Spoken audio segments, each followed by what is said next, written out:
Hi, my name is Chris Parkhurst. I'm a documentary filmmaker, and I'm also the host of the Documentary Life podcast, a show that spans 140 episodes, has been downloaded in over 135 countries, and I've been producing for about 5 years. I decided to put each and every episode up here onto YouTube to sort of expand the audience, and as we say in the show, maybe inspire and inform some more doc filmmakers, hopefully like yourself. In the episodes, you may find some older, maybe outdated URLs, in particular any of the documentary filmmaking courses that we do offer online. If you have any questions about the URLs, simply look in the show notes on this page, here on this YouTube page, and that'll be able to take you where you need to go to. Other than that, I hope you enjoy the show, and it's great to have another listener to the Documentary Life. Have a great day.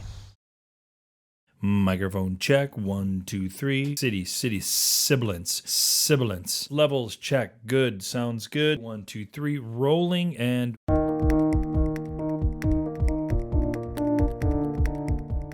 The first one to believe in the project is you. No one will believe in it if not you. So even if you don't believe in it, you have to pretend you believe in it at first. And then things happen when they are meant to. But action brings action. And it's even more true for a movie. So at some point you need to push yourself the button action. Hello and welcome to The Documentary Life, a show that sets out to inspire and inform you on how to best live and lead your own documentary life. I am your host, Chris G. Parkhurst, and this is episode number 116.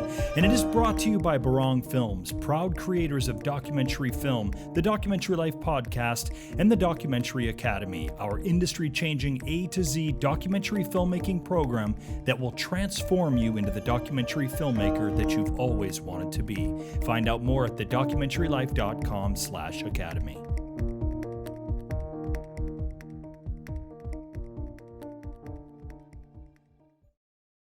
In our last episode, I promised that I'd give a fuller update on how things have been going here in Cambodia, obviously specifically with our doc film Elvis of Cambodia. And that is exactly what I'm going to do here in today's opening segment. You may remember from a few episodes ago that I started going down to Phnom Penh and knocking on doors. I was essentially cold calling, making sales calls, and in a way that I've never done before, not to mention have ever been comfortable doing. But things work differently here in a place like Cambodia. I can play the dumb foreigner card, and I can simply walk into major companies and ask to see directors of marketing or directors of promotions. And I did. A number of times. And I was actually met with some success. I was able to introduce the film and talk briefly about corporate sponsorship possibilities. I often left with business cards and the understanding that I would be emailing more details afterwards. Now, yes, for sure, a number of times, they were probably just politely trying to get me out the door, right? But on a handful of occasions, after I emailed the follow-ups, someone from the company would email me back and request to have a meeting, which is exactly what I was intending and hoping for. So I had some face-to-faces where I showed a clip or two from the film. I talked about my connection to Cambodia, and I discussed at length about how filming was going on Elvis of Cambodia, and then how and why I thought that their company would be interested in sponsoring the finishing of our film and then screening tour in Cambodia. It was an enlightening experience for me. Most of the time, I had the full attention of the company reps. They wanted to know who this foreigner was who seemed to care so much about their country and one of its cultural icons. Other times, I could pretty quickly tell I'd been asked in to simply hear me out, and then politely they would tell me no, or in some cases, just ignore my calls or email follow-ups.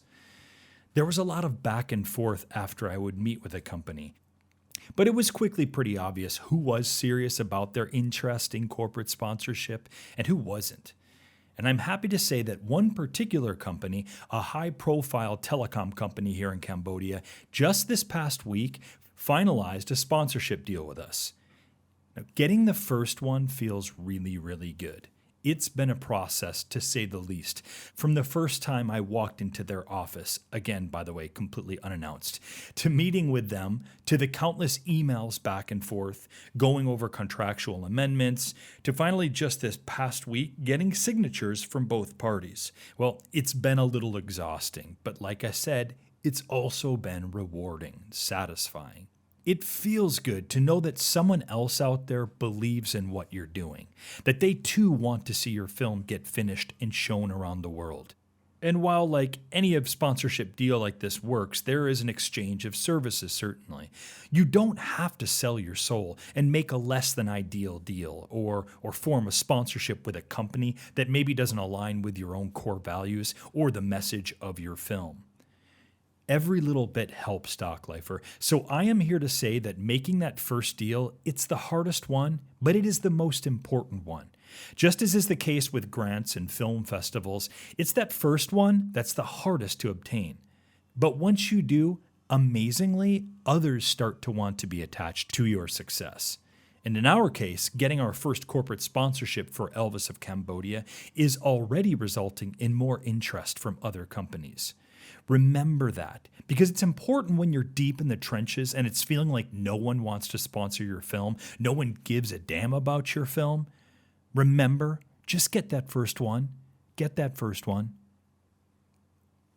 In other news, we were set to announce that we'd made a deal with a pretty known international band who had agreed in principle to do score on our film. This was huge for us, or it was huge for us, or it still could be huge for us. Kind of remains to be seen. Thankfully, we decided against announcing our excitement to the world until we had a contract in place. Because this was 3 weeks ago when we made a verbal agreement with the artist. And things are still definitely not solidified. In fact, they may even be murkier now, more up in the air. Surprise, surprise, the band's manager and now the publishing company, they decided to get fully involved and started pumping the brakes. It seems they were unhappy with the verbal agreement that their artist had made with us. Yeah. So we're ironing out those details. Hopefully it'll work out. It would be great for the project, but we'll have to see. Word to the wise here, Doc Lifer, just because an artist gets really excited about your project and is all in on helping you out and they make a pretty good verbal agreement, well, that doesn't mean jack until something has been put into place on paper and signed. I know that you already know that. This week, in an effort to keep raising the budget that will be required for us to finish our film, we decided to adjust our tactics a little bit. While we're still committed to the corporate sponsorship thing, we're also embracing a short-term crowdfund, which began 2 weeks ago and actually ends this weekend. We have been specifically raising funds for animation on our film. In essence, instead of approaching people and asking for the full budget for completion costs, we are being very specific about one of the areas which urgently needs financing. In our case, animation. We had been talking with an amazing animation company down in the capital, going back and forth with ideas and different potential budgets for these ideas. And so we are telling people the amount that we need to raise to be able to get the animation underway. And there's urgency for all of this, right? And I don't mean just a general, we need money to get the film finished kind of urgency. More like, look, it's going to take the animators 3 months to be able to complete this task. And oh, by the way, in order to make our goal of having the film finished in 4 months, we really need to get these animators going as quickly as possible. I will most definitely let you know how this goes. Okay, so there's kind of the state of things here in Cambodia for us. There are a few more potentially bigger things happening as we speak, but I do need to keep quiet on those fronts for now. But I certainly look forward to sharing with you more of this once things really do start to materialize. All right, next up, we'll be having a conversation with Prune Nourry, a Brooklyn-based artist from France who has recently combined her installation work and her journey with breast cancer to make her first documentary film, Serendipity.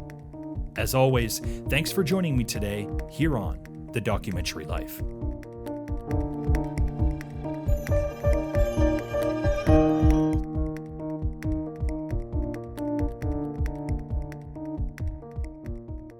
Over the last few years, as we've met and connected with more and more doc lifers, we've been asked what the most comprehensive doc filmmaking course out there is. The truth is, we didn't believe there was one.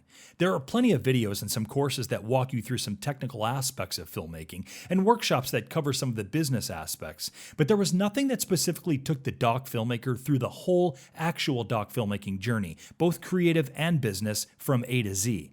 That is, until we created one. The Documentary Academy is the only all-in-one online documentary film production course that actually starts from the beginning of your film's journey, from story conception through pre-production and actual production to post-production and through to the promotions, marketing, and distribution of your film. The Academy will help you make your most successful documentary film by guiding you on the journey from conception to launch. But don't just take our word for it. Have a look for yourself by going to thedocumentarylife.com/academy and discover everything that the Academy has to offer, including a video that takes you inside the Academy for a look around. The Documentary Academy has already greatly helped others realize their power and potential as doc filmmakers. Why not be the next person who brings an awesome documentary film to life? Head on over to thedocumentarylife.com/academy today, and we'll see you there.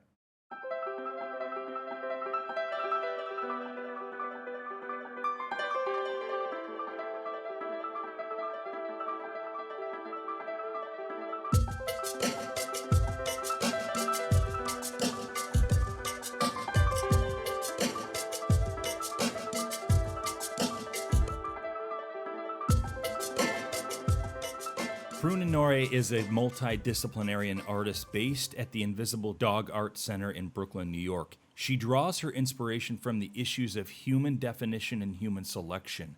With a degree in wood sculpture from École Boulle in Paris, Nourry explores bioethics through sculpture as well as video, photography, and performance. Her work focuses on how artificial procreation leads us towards an artificial evolution of mankind and its consequences. Nourished by in-depth research and largely influenced by anthropology, she has created a triptych focusing on gender preference.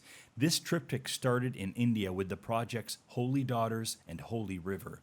The third part, Terracotta Daughters, a life-size army Prune made in Xi'an, China, traveled the world in 2014 before being buried this year as a contemporary archaeological site.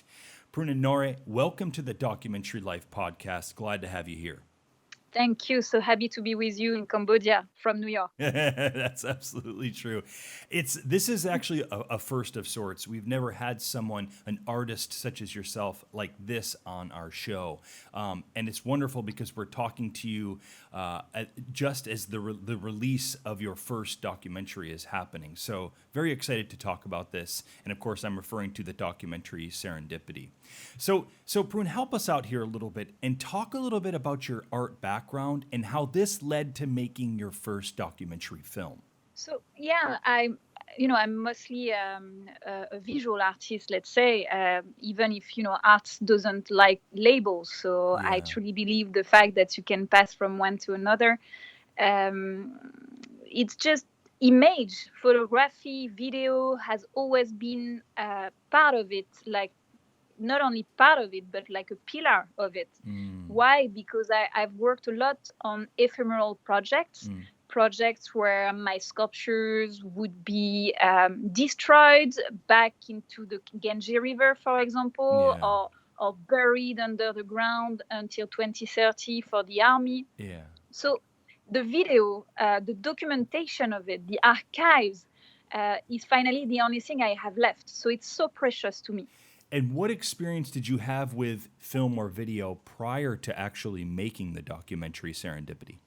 So I was using all these archives each time for each project to make short movies, kind of artist movies of a length between 5 minutes, 10 minutes, 15 minutes. Yeah. And I also, because my background is sculpture and it's a bit what I would call my spine, I was trained, in fact, to transform these images into 3D. And into material. So I was making the editing myself, I learned I had to use Final Cut by myself, and I did my own editing, on my computer, and then I was reprojecting those shots I had edited Yeah. into on the floor of my studio, and playing with it, like I was reprojecting it Yeah. from the ceiling, Yeah. but on some kind of milk powder or milk liquid Yeah. or water or paper that I would burn, and I would create a kind of screen, but very material screen, and you had the impression that the image was in 3D. So you could see my hands coming inside the screens. Suddenly I would flip over a kind of basin filled with milk, so you could just see that suddenly the material of the screen was changing. But filming that from the ceiling, and then reprojecting it after that on a wall, really you were totally lost. You were wondering what was going on. And you can see the hands, like it's like making a movie, like you would do a sculpture. Correct. So I call Yeah. that the sculpted images. Wow, incredible. I love this. Why was film the art form that was right for this type of project that you wanted to do? So serendipity, in fact, I didn't plan to make a long feature about that at first. I was working on a long feature about my Terracotta Daughters project, my project in China, that I had been working on since 2011, and I buried the army in 2015. I had a lot of crazy rushes, and I really wanted to, I thought it was the time to make the documentary. Yeah. And I was working on it with my writer and dear friend Alistair Siddons, who is also not only a writer for Steve McQueen and amazing directors, but also a fantastic director himself. And so we were working on Terracotta Daughters together when I learned I was ill. And as a friend, Alistair told me, Prune, stop being obsessed with Terracotta Daughters right now, because I was so stressed to finish the movie. Of course. He told me, no, you have to focus on your health right now. Yeah. And Terracotta Daughters can wait until 2030, when you will dig up the army, which is the plan, with archaeologists. And he was so right. Like the movie Terracotta Daughters has to happen in 2030. So that was the first advice I got. Still, I didn't know I would do a long feature. Yeah. I didn't know I would create serendipity. Yeah. But I live in New York since 9 years now, and here my friend Darren Aronofsky, one of my favorite directors, same thing, was helping me to think the Terracotta Daughters film. And he said, like, as an artist, you have that power, that luck, to be able to transform anything that happens to you into material, into art. And that was such a good advice. Wow. Finally, I decided to take the camera and film, and I didn't know what would happen. But I was going through the treatments, starting, here and there, by learning on the spot what I would need to go through, including the chemo, including freezing my eggs, all these different steps that really I was discovering along the way. But having that camera in hands, I discovered along the way that, in fact, there were so many strange relationships between and links between my past projects that I had done as a visual artist and what I was going through at the moment. That's for sure. That this became yeah. This became the movie. In fact, so it was pure serendipity. That movie has been done with serendipity, organically, with the help of friends. It's a real teamwork, and along the way. If you had a secret power, what would it be? Healing with my hands. I love anatomy. My way of expression in sculpture, focusing on fertility, that's part of me. I was working a lot about the body, but I think I lost my body on the way. I got a call. It was my doctor. She told me that I had breast cancer. You have to freeze your eggs. It has so many links to past projects. Je suis une femme avec les cheveux courts et moins de seins. Mais quelle idée dit ça? Monsieur le sculpteur aujourd'hui. Vous pouvez signer là aussi. When you heal, you realize that health is everything. If you're in good health, there is no limit. I learned how to work in a different way. Once you accept, it makes things easier. It brings you to the essential. Health and love and art.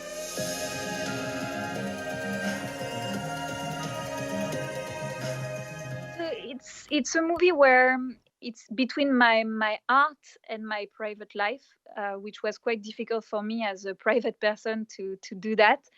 But I felt along the way, seeing all these strange links between my past artworks from 10 years and all the treatments and the different steps I had to go through as the breast cancer patient, that I decided to turn that into a movie. And that is the movie Serendipity. Indeed, it is. I have a question for you that we often, we often talk about this as doc filmmakers when we're behind the camera, sort of a separation of the emotion, so we're able to successfully film what is in front of us. Now, in your case, how were you separating the emotion of what you were going through with breast cancer and the treatments that you were going through? How were you able to separate the emotion of your personal life to be able to create this film, this work of art? That's a very good question. I think that the fact of turning the camera towards myself, in fact, was a great help, because when you're patient, they ask you to be patient. So even if you can walk to the surgical room, they're going to roll you on a gurney, and you feel all the time that you're a bit passive. And having the camera in hands helped me to be proactive by saying action, to myself. I could be proactive of my illness. So it really helped me for that. Then of course, once in the editing room, and the fact that I had a writer also with me, that dear friend Alistair, helped me a lot. I couldn't have done that movie without the right team. And Alistair was the one, like there are no voiceover into the movie, because I'm so bad with voiceover. I feel I'm not sincere, but also because Alistair, it's a conversation, in fact, between that very, very dear friend and me, him as the writer and me, as the whatever director and subject of the movie. But the editor, of course, has a key role also. And we worked with Paul Carlin, an amazing documentary editor. And to me, an editor is like a sculptor. So we had a great relationship working together, but I needed that distance that my writer and the editor brought to the movie.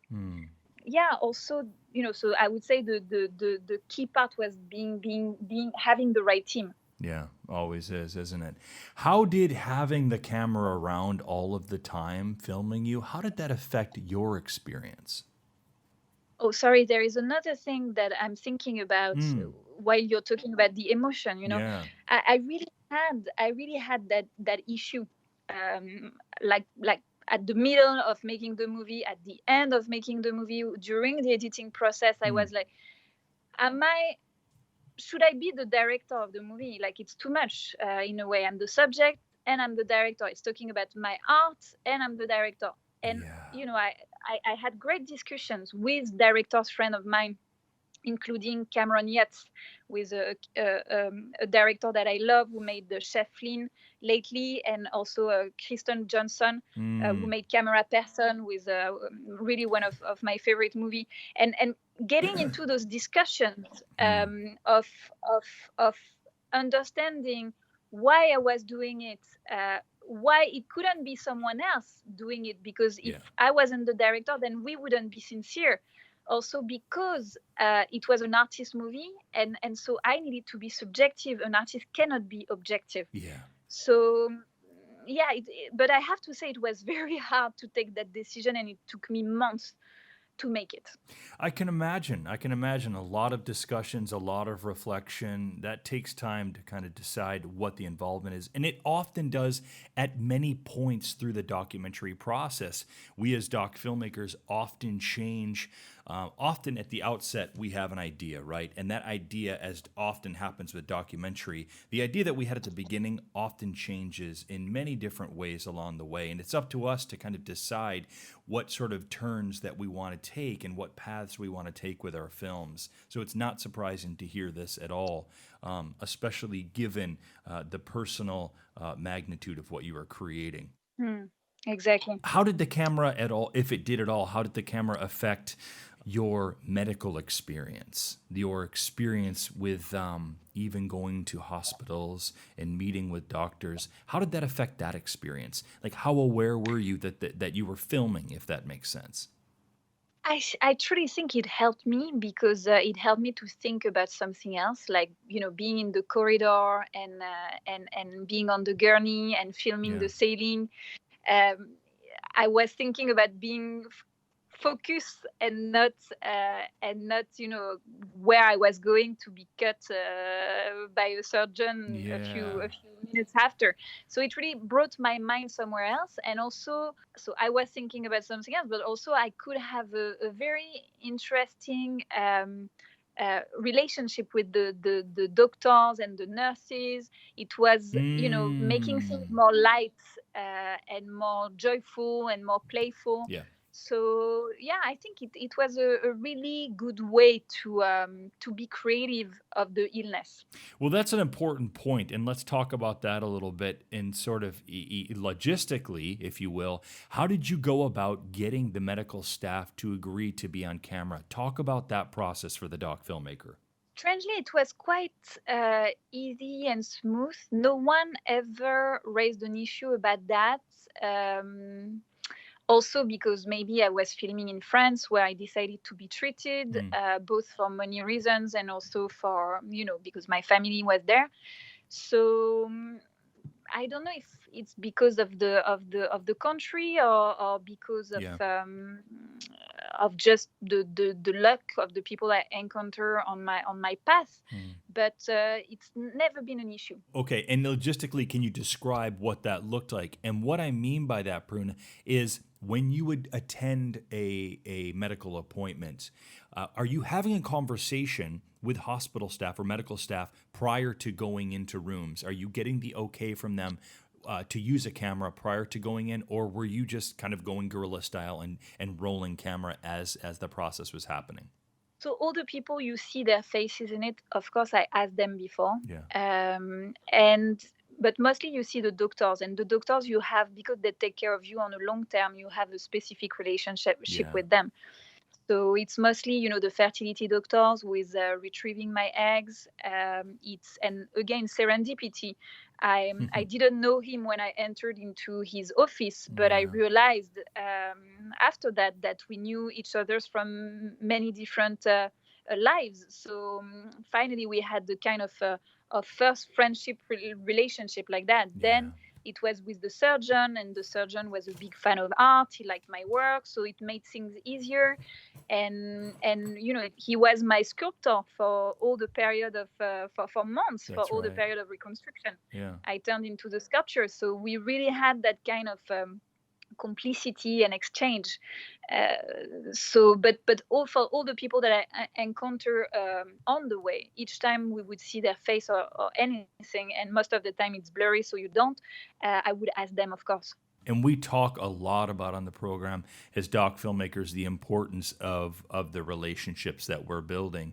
And certainly when we're filming our subjects, the relationship that's happening, there's the relationship that's happening while we're filming, but then there's the relationship that's happening on a different level, on another level. And you, in many ways, take it to an even more complex level because you are the subject of the film, and the people that are and certainly like medical staff around you. You're building relationships with them that are medical relationships, their personal relationships, and the relationships that you're building in terms of the making of your film. It's very intense, and these type of relationship building is critical, and in your case, critical not only for your film but critical on personal levels and medical levels. But most of them, were very finally happy that that someone would document their work. Wow. And also all the doctors came to the screenings that I've done since then. I even have one doctor who is in the movie who organized his own screening. Wow. I invited one of them to a conference that I'm organizing in Paris next week between art and science. So it's interesting. It's a long-term collaboration. It's the kind I like in my work, which is not a one-shot, but it's more like a long-time collaboration. Yeah, indeed. Now, there isn't really a ton in the way of medical information, certainly. There isn't a ton about breast cancer or even the process per se. When was this a choice of yours to tell this and talk about that choice in a storytelling sense, about your approach to this with Serendipity? My biggest wish for that movie is that it can help women going through the same things. And again, I'm kind of a private person, so it was quite hard for me to decide to turn the camera on me. Also because until then, all my projects I had done them with a kind of anthropologist. Like if I was an anthropologist and with a kind of distance, and I was keeping that distance, and suddenly I couldn't anymore. And if I wanted to be sincere, so that's how I decided to make that documentary. And because I felt also that there were maybe a need to speak out about something that wasn't that much told. Right. It's breast woman. Even if it happens to 1 on 8 women, it's such a in a way, unfortunately, a banal disease. And if it's not you who is touched, you have someone around you that will be in a way or another, and that affects you when it's also your close one. That's right. So I felt that not only it could help me, but also, and if it was just me, I wouldn't have made it, but I felt there were more universal impact to it maybe. And that's my wish. Until now, from all the projections that happened, including from the first time it was shown at the Berlin Film Festival, then at the MoMA, then at Tribeca, at Art Basel, and lately in San Francisco. Each time I had breast cancer survivors coming to me, came by themselves, or even doctors. I'm sure. Came to the screenings, and I was so afraid that because me as a patient at the time, I'm not sure I would have had the courage to go see a movie like mine. And in fact, everyone was moved, but in the right way, with hope also.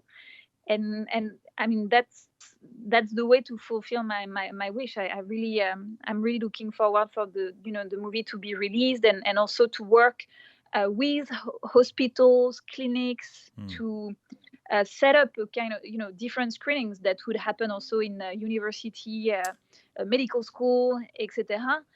To get to see if it can be used as a tool, and if it can be useful, that would be the best. Yeah, then that's great. I love that you bring that up. So I'm very curious. At what point in the process did you realize that that's something that you wanted to do with this film? When you started thinking, what is the afterlife, or what happens now with the film? When were you thinking about that? What the sort of greater life of your film would be? I think that's the impact of it, that it could be useful and used as a tool, was my wish from the beginning. What I didn't plan, and that I'm so grateful for, because I'm not a trained director. I did that movie kind of organically. So what I wasn't waiting for, and maybe that's when you wait for the least that the most arrive, is the fact that it would be taken in the best festivals I could wish for, like the Berlin Film Festival and in the Panorama section, or also that it would run into theaters the way it's gonna be released in US and in France.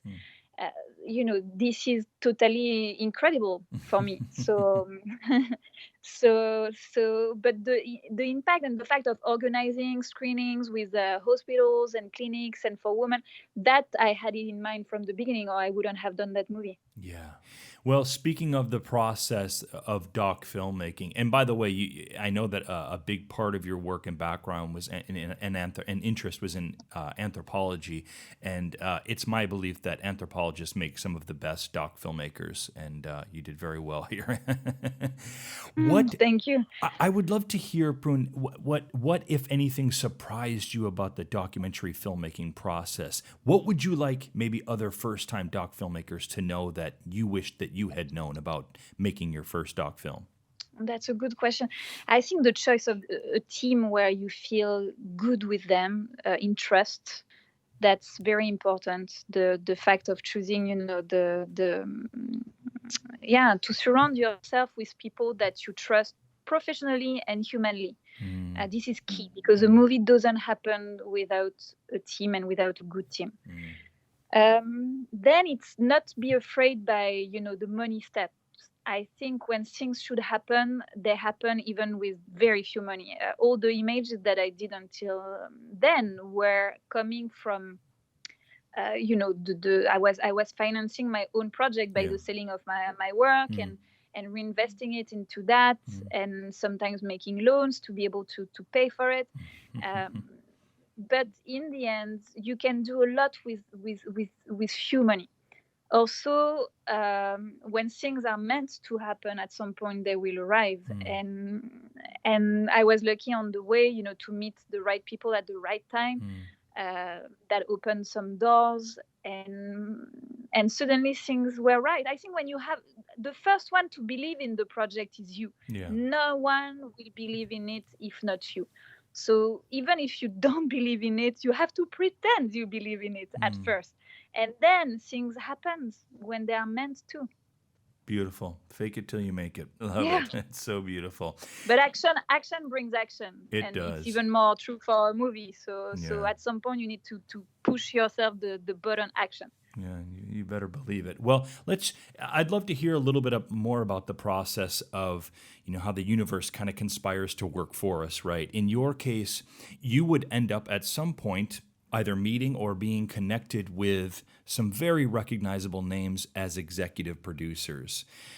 Share the process of bringing on an executive producer like someone like an Angelina Jolie or a Darren Aronofsky. What was that process like, and was it very intentional for you? So Darren was there from the beginning, because he, as I mentioned, he really loved the Terracotta Daughters project.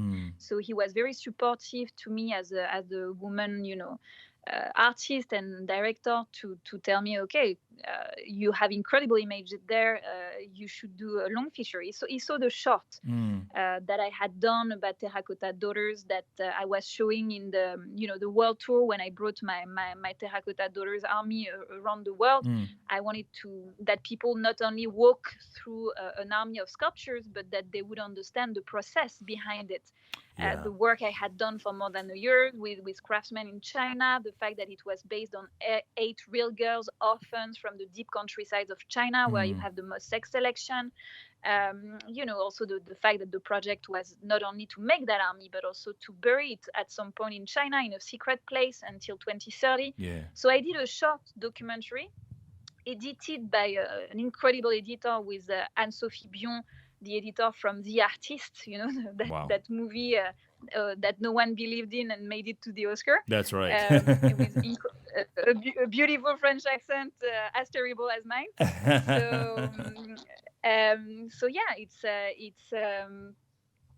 It's from that short that Darren told me, you have to do a long feature from that. You really have the material.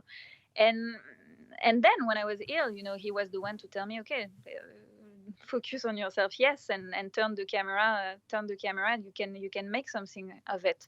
So he followed the process from the beginning, and it made sense at some point that he would, as a friend, as a film lover, as a supporter of women director and young director. This seems very organic, this relationship, of course. And he's a producer also for many things.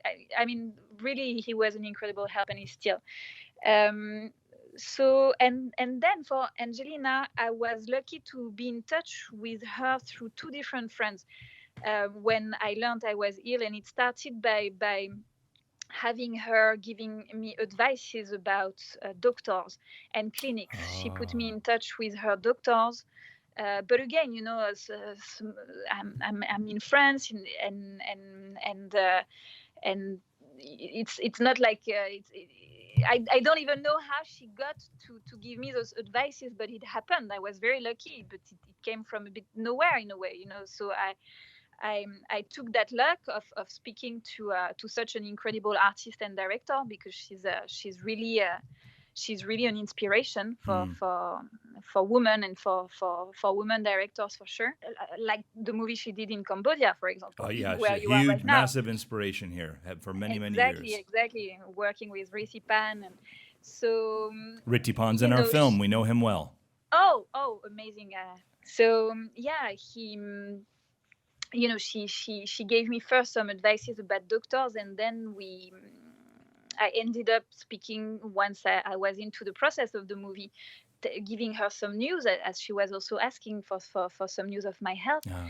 And I think she was really maybe she saw before me the fact that that woman really needed a movie like that, and so she said, how can I help, how can I help? Yeah. And once we went into the editing project, at some point I told her, yeah, that her advices, her help would be more than precious. And so kindly she started to support the movie by advices, by ideas, by help, by Mm. so all of that I think became from a relationship of women artists, and women artists with a link with breast cancer that was a lot in common. Yeah. So it came quite organically too. Well, it's interesting because I'm curious what you thought of the idea of an executive producer for a film, what that looked like, because I think that you developed some unique relationships, in particular with these two executive producers, that a lot of filmmakers don't. So I'm very curious, and it's wonderful, right? It's wonderful to hear that. But I'm curious what you thought the executive producer's role was prior to these relationships that you were building with both Angelina and Darren. I had no idea, because even the word producer is so complicated. You need to understand when you don't come from that world. Yeah. You have the line producer, the producer for this, the producer for the money, the producer for the support. So and when you translate that into French, it's even another total different Of meaning. course. So My wife is from the UK and she works in the film and TV industry, and often there's crossover, but we have to use different terms when we're talking about one another's work. exactly. It's hilarious. Exactly. So yeah, the word producers can have so many meanings. So we just made our own. Yeah, that's right. Well, we're doc filmmakers. We're allowed to do that. Exactly. Exactly. I've been speaking with documentary filmmaker and multidisciplinarian artist Prune Nourry. Prune, this has been a lovely conversation. How can we see Serendipity? So you can see Serendipity at the Quad Theater in New York from October the 18th. In Los Angeles, also there will be one cinema. In San Francisco, there will be another one, the Landmark Opera Plaza, from the 25th. Then in Philadelphia from November 2, and some more cities to come. And also Paris with MK2, Marine Karmitz at Beaubourg, near the Centre Pompidou. That's from October 23. Fantastic, fantastic. What a lovely conversation, Prune. It's been a pleasure having you on the Documentary Life. And any chance there'd be some documentary films in the future after having this experience?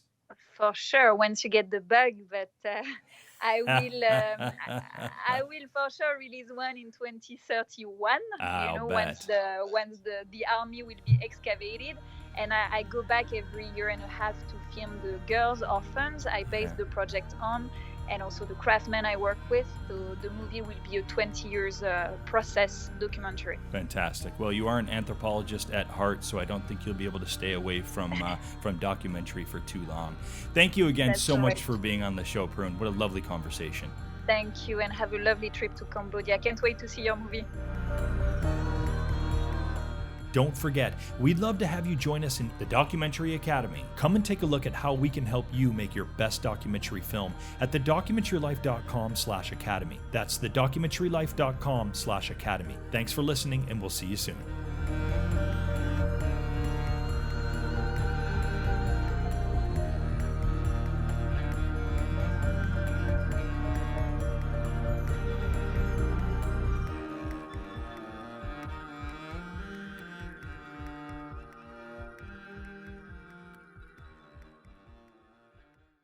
Thanks again for listening to the show, and remember to like and subscribe to this channel. Also, remember, for any of the URLs that may or may not be outdated and you want to get the most up-to-date information, perhaps for the documentary filmmaking courses, for the blog, for other episodes, just go ahead and check in the show notes below on this YouTube page, and that'll give you the correct URLs to use. Thanks again. Have a great day.